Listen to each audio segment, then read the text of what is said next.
Oh, I just read an article on the Daily Sheeple, and if you're not reading the Daily Sheeple, you should. And it highlighted that, surprise, surprise, Attorney General Loretta Lynch very, very quickly came out and stated that she will, that the case, email gate, server gate, whatever you want to call it, that it's closed and that no charges will be brought against not only Hillary Clinton, but any of the individuals involved in this case. And so much effort and energy is being brought to bear trying to analyze what happened here and how they justified this and what this means. And I believe that you're all being distracted. But before I get to that, I want to talk about what this ruling, what this decision is doing across the country.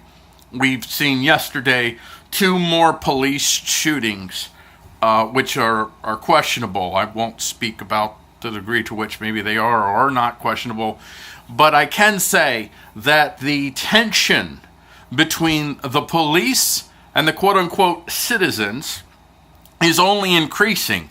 The types of dialogue that I'm seeing throughout social media among left, right, libertarian, voluntarist, I am seeing rhetoric getting amped up. I am seeing people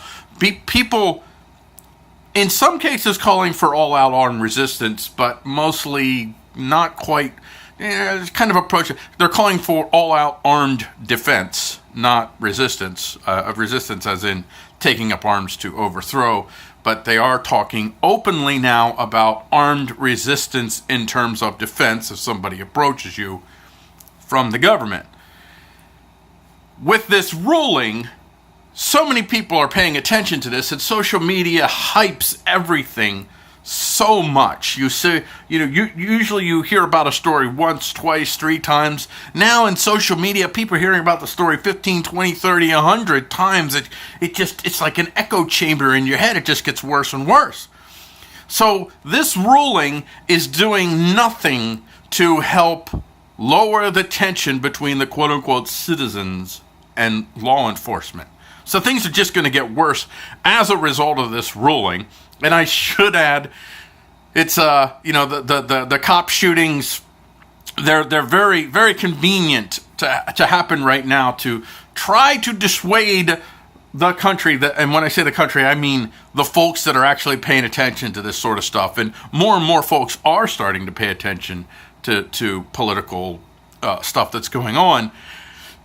But it's a double-edged sword. It's not a double-edged sword. They're playing with fire here, because what they are doing here is they're adding to the tension between the citizen and the law enforcement by hyping these stories and getting more of these stories out there.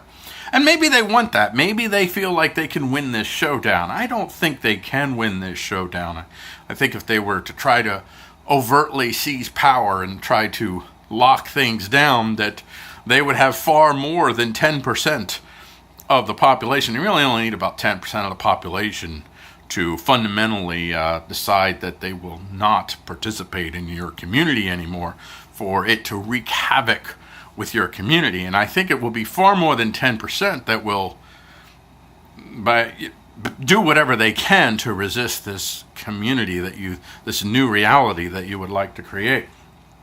But I wanted to speak briefly, and I've spoken in another video about this. I want to speak briefly about Hillary Clinton as the whole thing that happened here is simply a reflection of a power struggle that happened within the community of managers and owners of this coercive enterprise called the United States of America.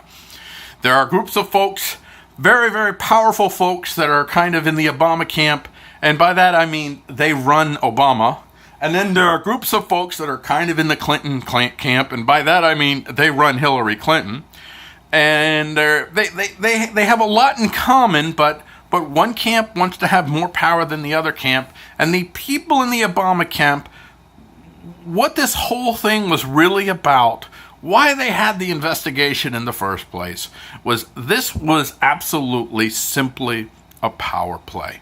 It was turning the screws on Hillary to make sure that when she wins the election, and if she's going to win the election, whether it's her or Trump, it's already been decided, so don't waste your time on the freaking worldwide wrestling, WWE, whatever they call themselves now, in politics. Don't waste your time. If Hillary wins, they want assurances that they still have power. They still have areas where they can influence and have the big juicies that you get from being an owner and manager of a coercive enterprise like the United States of America. But I would tell all folks of liberty, this is the time when we must find one another, and we must live liberty wherever we are at.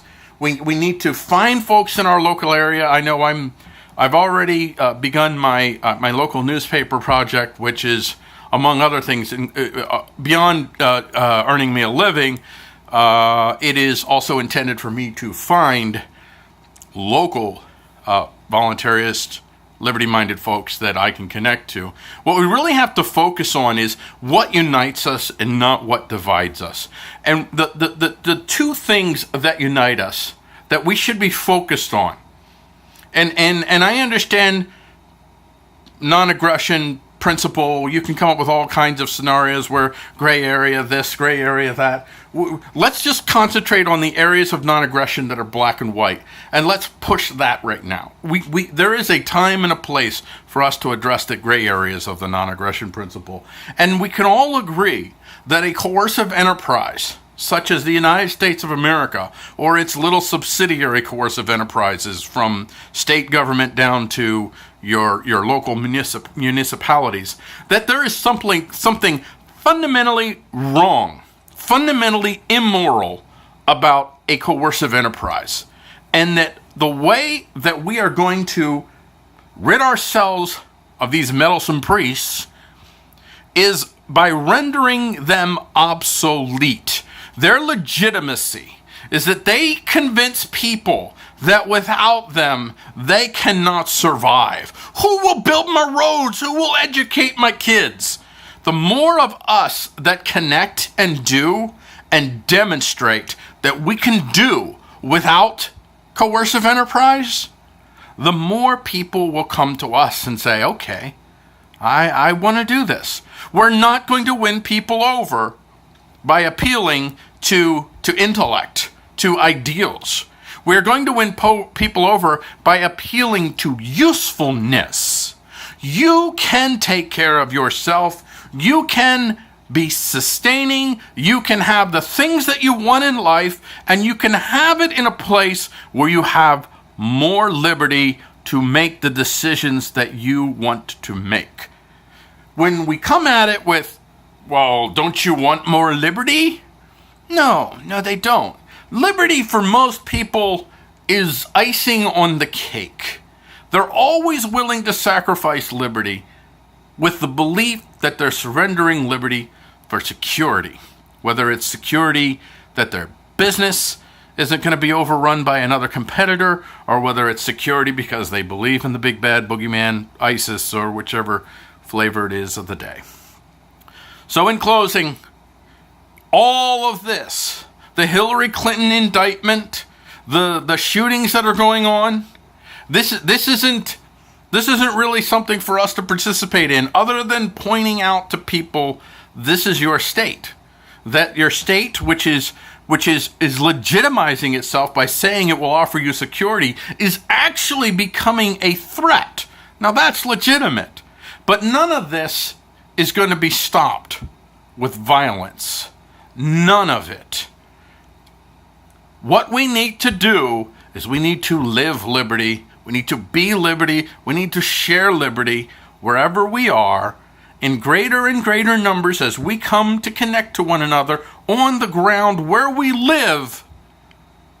We will have far more of an impact than getting on Facebook and telling people they need to pick up guns to resist the police.